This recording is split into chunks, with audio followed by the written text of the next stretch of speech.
Welcome fellow Star Wars collectors to another episode of Beyond the Cardback. I'm Trooper TK314, and if this is your first time to my channel, please subscribe and use the Force to push that notification button so you don't miss any future episodes.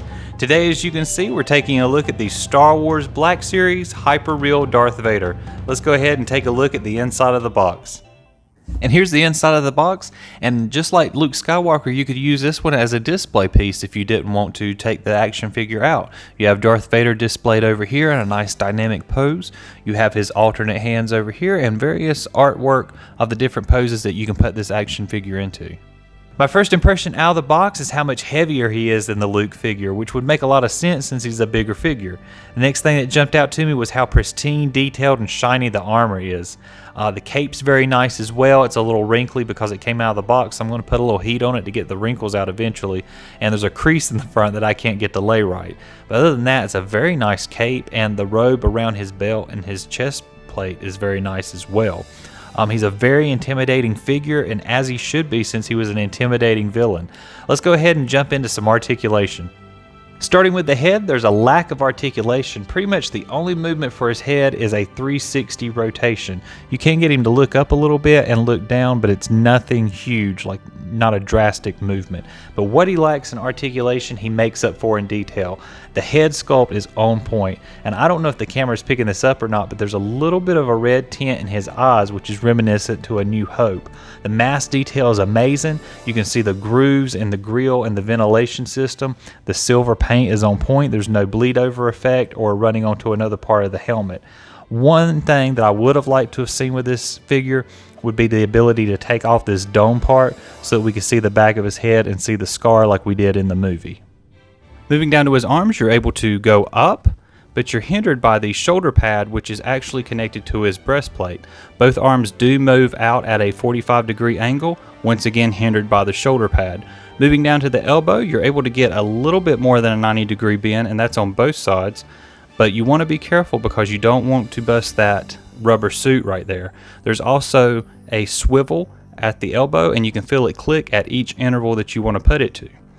Moving down to the wrist, you do get a 360 rotation, but because of the rubber suit, you're going to want to place it just a little bit beyond where you want it, and it bounces back.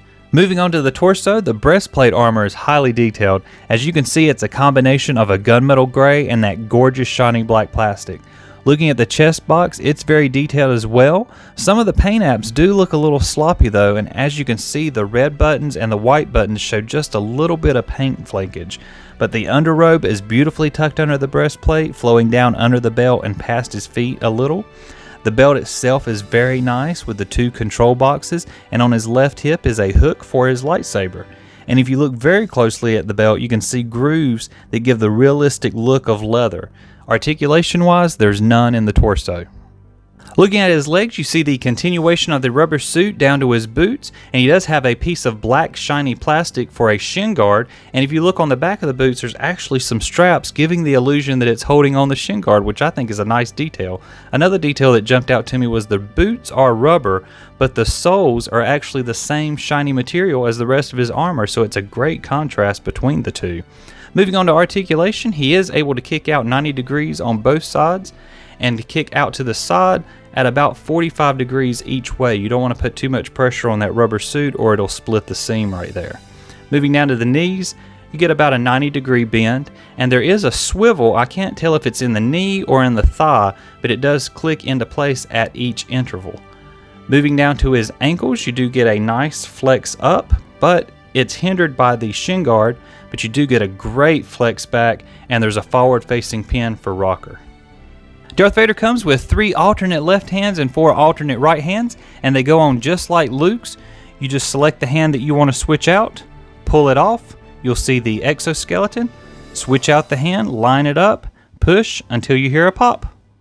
Darth Vader also comes with a blaster dispersal or force push effect, and there's only one hand you can use with it. There's actually a peg on the back end here, and there's just one hand with a hole in it. You line up the holes, push it in, secure it, and there you go. You can either do a force push or block Han's blaster bolts. The final accessory Darth Vader comes with is of course his lightsaber, and the detail is amazing on this saber. The paint apps are great with no bleed over. There's a D-ring near the emitter which hangs on the hook on Vader's belt. The only issue I have is when I pulled it out of the box, it was a little warped, so I'm going to have to put some heat on it to straighten it out. This concludes my review of the Star Wars Black Series Hyperreal Darth Vader. I hope you all enjoyed this review. If you did, please like and subscribe. Tell me in the comments if you plan to add this figure to your collection. Be sure to follow me on Instagram at Beyond the Force for some great action figure photography. As always, I hope you all have a great week, and may the Force be with you.